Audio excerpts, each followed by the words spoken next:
Assalamualaikum warahmatullahi wabarakatuh.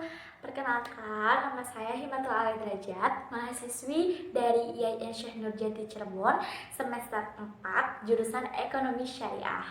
Di sini saya dan teman-teman ingin menjelaskan atau kita belajar bareng aja gitu ya tentang mekanisme berinvestasi di pasar modal syariah dan apa aja sih lembaga-lembaga yang menunjang dari pasar modal.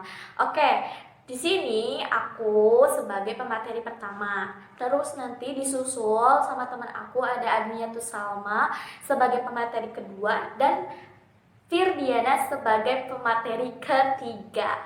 So, semoga aja video ini bisa menambah pengetahuan kita semua dan bermanfaat untuk kita dan kalian yang menonton. Selamat menikmati dan enjoy! Oke, di sini aku bakal ngejelasin tentang mekanisme berinvestasi di pasar modal. Nah, sebelumnya, bagi para investor, berinvestasi dengan benar adalah bagaimana menjadi rekan bagi perusahaan sambil mendapatkan keuntungan dari laba dari waktu ke waktu. Nah, oleh karena itu, investasi di pasar modal seharusnya tidak berkisar pada prediksi naik turunnya harga dalam jangka pendek.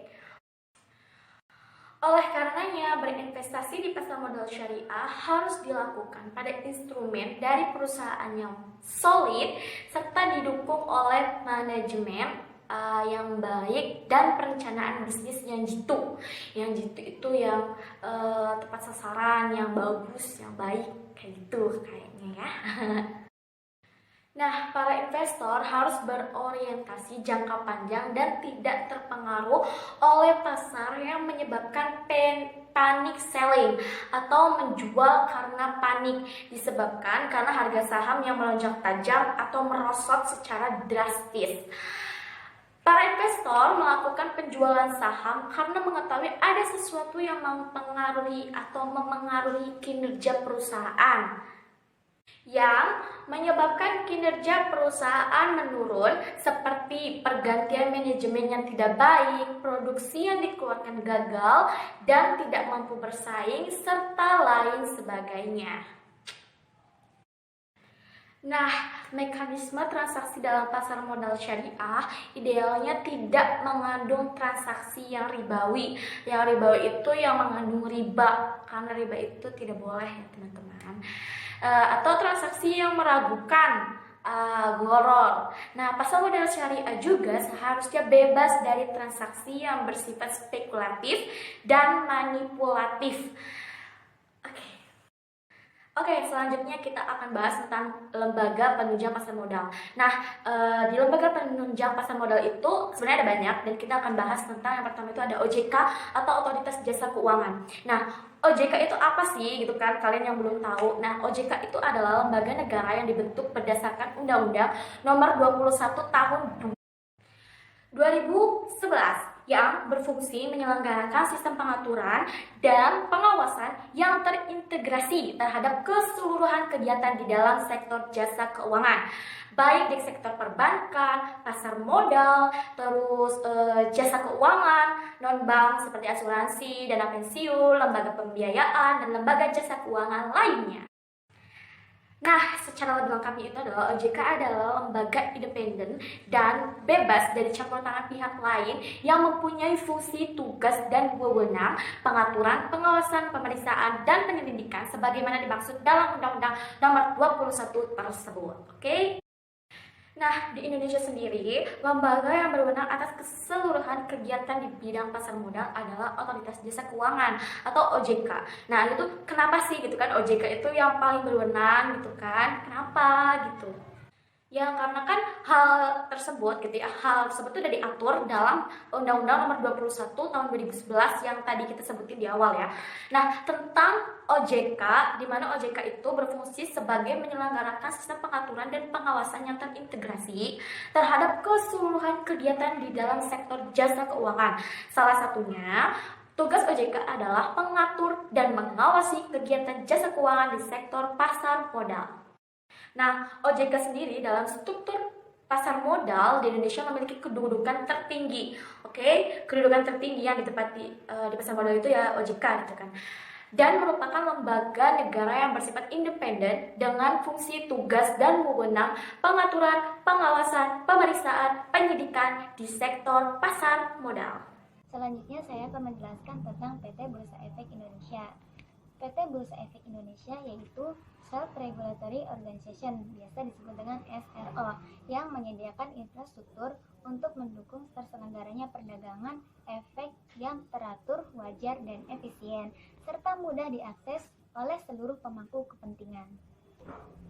100 perusahaan tercatat dengan kapitalisasi pasar terbesar di setiap negara ASEAN. Pada tahun 2019 dinilai berdasarkan kriteria ACGS. ACGS merupakan inisiatif mengenai tata cara kelola perusahaan dari ASEAN. Dalam rencana implementasi ASEAN Capitalist Market Forum atau disingkat dengan ACMF yang diselenggarakan dengan tujuan untuk mempromosikan ASEAN sebagai aset berkelas dan meningkatkan kepercayaan investor global. Berdasarkan hasil penilaian ACGS tahun 2019, terdapat 10 perusahaan yang masuk dalam kategori ASEAN Asset Class.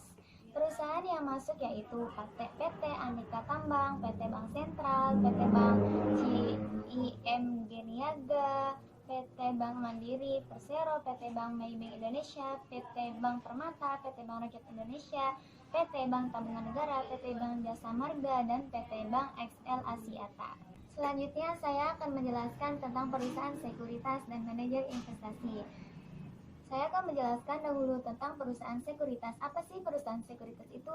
Perusahaan sekuritas adalah perusahaan yang sudah mendapatkan izin dari OJK untuk melakukan usaha sebagai perantara pedagang efek, pinjaman emisi efek, atau kegiatan lain yang sesuai dengan ketentuan yang telah ditetapkan oleh pengawas pasar modal. Untuk menjalankan usahanya, perusahaan sekuritas bisa melakukan kegiatan usaha dengan perantara pedagang efek dan penjamin emisi efek. Yang pertama adalah perantara pedagang efek, broker dealer. Sebagai perantara pedagang efek, perusahaan sekuritas dapat melakukan jual beli efek untuk kepentingan sendiri atau pihak lain. Perusahaan ini juga diperbolehkan untuk melakukan jual beli efek seperti saham dan obligasi. Yang kedua yaitu menjamin emisi efek underwriter. Pada kegiatan ini bisa membantu calon emiten dalam melaksanakan penawaran umum saham tanpa kewajiban untuk membeli sisa efek yang tidak terjual.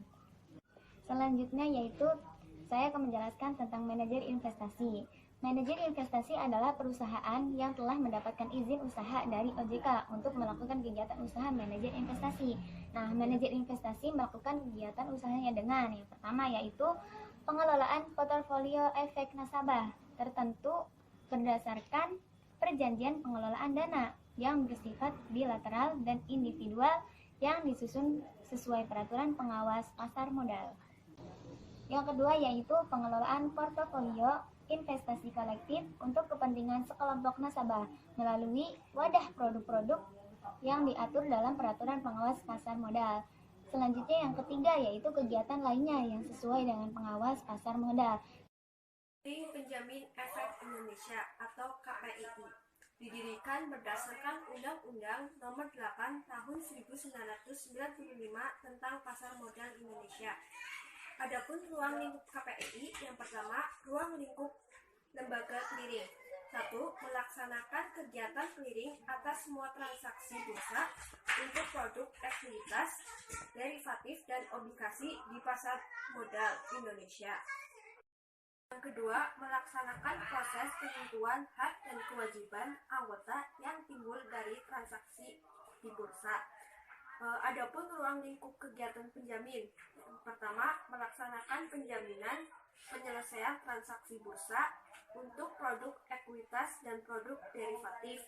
Yang kedua, memberikan kepastian dipenuhinya hak dan kewajiban bagi anggota clearing yang timbul di dalam transaksi bursa. Yang selanjutnya ada prinsip kerja KPII. KPII mempunyai fungsi sebagai Central Content Party atau mitra penimbangan sentral yang menjamin kepastian penyelesaian transaksi di bursa efek. Kustodian Sentral Efek Indonesia atau KSEI. KSEI didirikan pada tanggal 23 Desember 1997 di Jakarta. Dalam kelembagaannya di pasar modal, KSEI merupakan organisasi regulator mandiri atau Self-Regulation Organization. KSEI memberikan layanan jasa meliputi administrasi rekening efek, penyelesaian transaksi rekening efek, distribusi hasil corporate action, dan jasa-jasa terkait lainnya. Layanan jasa KSEI disediakan bagi pemegang rekening KSEI yang terdiri dari perusahaan efek dan bank kustodian. Cukup sekian dari kami. Wassalamualaikum warahmatullahi wabarakatuh. Semoga bermanfaat.